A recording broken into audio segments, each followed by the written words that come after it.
Привет! Многие слышали о древнем городе-порте Кейсария, построенном царем Иродом, и знаменитом Кейсарском акведуке, который мы и хотели посетить в эту поездку. Но судьба распорядилась иначе. И верный, но не всегда предсказуемый Вейс вывел нас к современному поселку Ханания. Он меня поразил. Но не тем, что здесь живут зажиточные израильтяне, а тем, что здесь современность соседствует с уникальным и гениальным сооружением римлян – акведуком. Эта часть акведука известна немногим, но именно она впечатлила меня.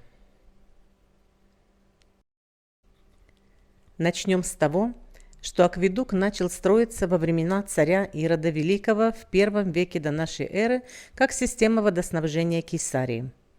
Истоки пресной воды были найдены у подножия горы Кармель в виде ручья Шуни.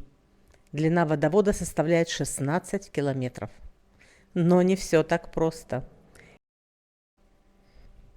Из-за того, что часть акведука была проложена в болотистой местности, эта часть имела неприятную привычку оседать. Поэтому водопроводчики, замучившись восстанавливать акведук в этой части, психанули и проложили обходную ветвь. И вот это она и есть.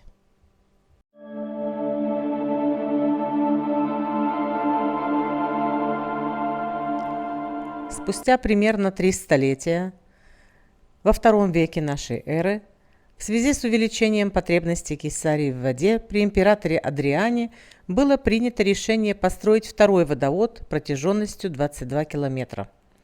Он тоже начинается в горах Кармеля, но дальше и выше. В приморской части он примыкает к первому. В некоторых местах можно четко различить две конструкции.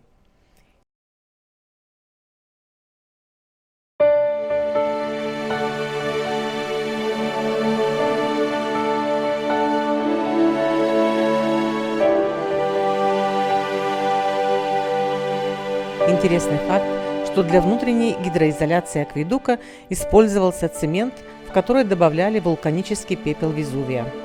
Это делало цемент более прочным и водостойким. Но все-таки в некоторых местах водовод протекал, а там, где он протекал, со временем натекло вот такое.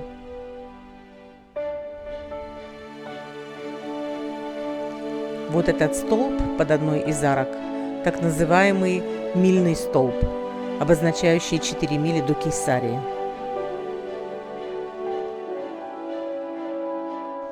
Интересный факт.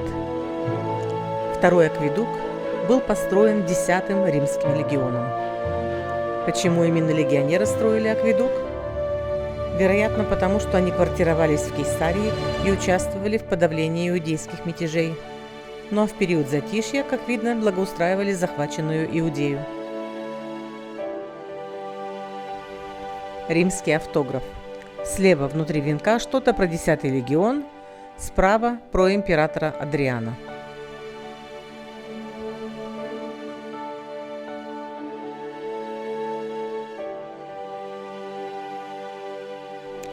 Адриан – один из самых мирных императоров Рима, но не для Израиля.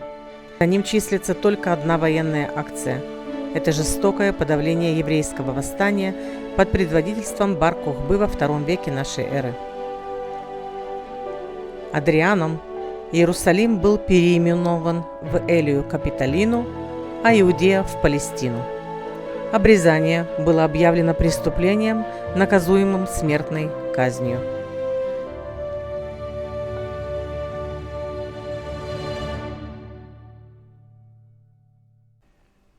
А теперь просто насладитесь величием этого гениального сооружения, которое функционировало 1200 лет.